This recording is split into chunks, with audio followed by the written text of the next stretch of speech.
Sahabat Siliwangi 1922. Rocky Gerung dilaporkan ke Polda Metro Jaya oleh relawan Jokowi, lewat Ketua Barikade 98, Benny Ramdhani usai dirinya diduga menghina sang presiden. Dan menurut Aidil, siapapun presiden ke depannya tidak boleh dihina seperti kata-kata yang dilontarkan Rocky Gerung.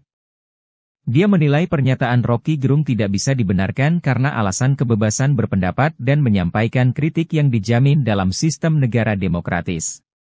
Demokrasi tidak boleh kebablasan seenaknya saja bicara, tetap ada kaidah-kaidah yang harus dipegang dan dijunjung tinggi, baik itu kaidah moral, kaidah kesopanan, dan kaidah hukum, tandas Aidil Fitri, mengecam keras Rocky Gerung yang telah menghina Presiden Jokowi dengan kata-kata kasar. Sahabat Siliwangi 1922. Mari kita simak seminar yang menghadirkan sosok nyentrik, yang terancam dipenjara usai diduga hina Jokowi, dan kita nanti lihat perkembangan ke depannya. Apakah Rocky diadili atau di depan persidangan nanti sosok nyentrik Rocky Gerung akan kembali memberikan kuliahnya? Mari kita simak paparan dari Rocky Gerung. Apakah Ganjar mau lindungi dia? Apakah Prabowo mau lindungi dia? Apakah Anies mau lindungi dia?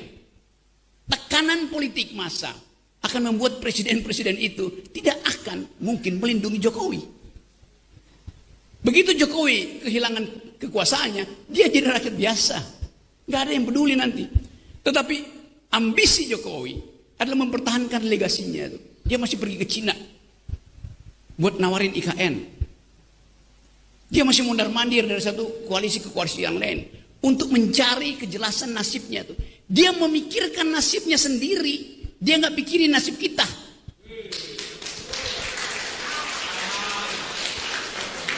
Itu bajingan yang tolol. Kalau dia bajingan pinter, dia mau terima berdebat dengan Jumhur Hidayat. Tapi bajingan tolol itu sekaligus bajingan yang pengecut. Ajaib, bajingan tapi pengecut. Jadi teman-teman, kita harus lantangkan ini. Saya percaya bahwa 10 Agustus nanti akan ada kemacetan di jalan tol.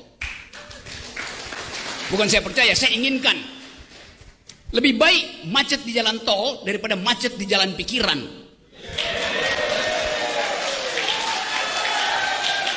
Kita perlukan itu.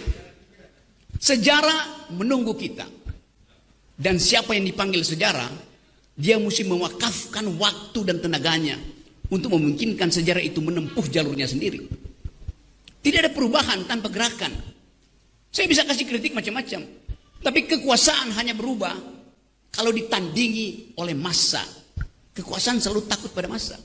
Sejarahnya begitu, sunatullahnya begitu. Jadi hari ini kita lakukan konsolidasi dalam upaya memastikan bahwa tidak akan ada yang mampu menghalangi tuntutan keadilan.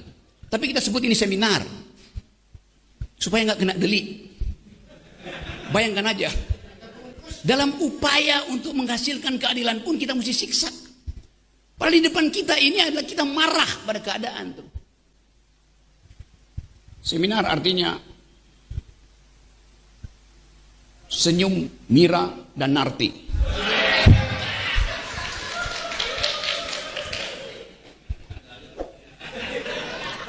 Karena kita marah sambil tersenyum.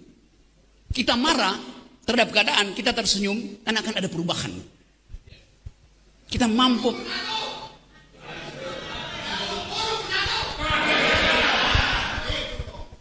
Jadi teman-teman, masih ada waktu. Yang terakhir, di ujung analisis kita, di ujung intuisi politik kita, kita mesti bertanya, pemilu jalan apa tidak?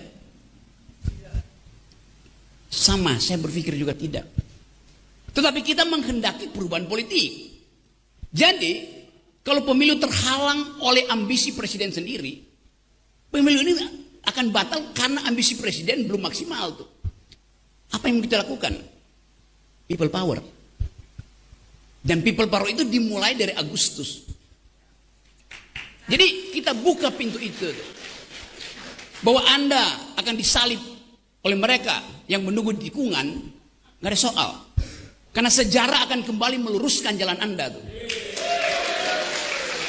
Jadi teman-teman, saya berpikir bahwa satu waktu sejarah Indonesia akan ditulis kembali bahwa gerakan reformasi di 20 Mei 1998 ditulis ulang oleh gerakan buruh 10 Agustus 2023. Ada janji dari Kota Bekasi bahwa janji ketika pemuda-pemuda itu menculik Soekarno untuk memberi dia energi bahwa sekarang merdeka, nggak usah pikir-pikir lagi itu.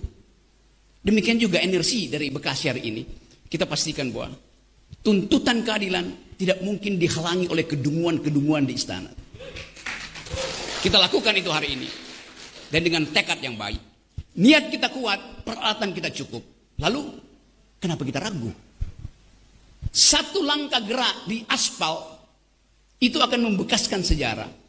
1000 langkah gerak akan membuat perubahan. 300.000 akan menggemparkan dunia. Demikian seterusnya. Apalagi kalau seluruh kenikmatan itu kita pertontonkan pada generasi baru, mereka akan ikut. Ada kegelisahan emak-emak, ada kalkulasi yang belum sempurna oleh mahasiswa itu. Tetapi buruh selesai dengan problem itu. Dan emak-emak akan ikut di belakang. Bayangkan hari pertama 100.000 emak-emak turun ke jalan kasih kita aqua. Itu menunjukkan bahwa seluruh bangsa ini menitipkan aspirasinya, menitipkan harapannya pada gerakan buruh. 3 hari kemudian mahasiswa turun. Hari keempat pas saya pastikan 10.000 profesor akan turun ke jalan karena mereka malu melihat buruh bertanding sendiri. Itu momentum yang akan kita lakukan.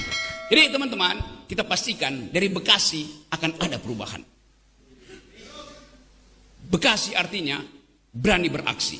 Assalamualaikum warahmatullahi wabarakatuh.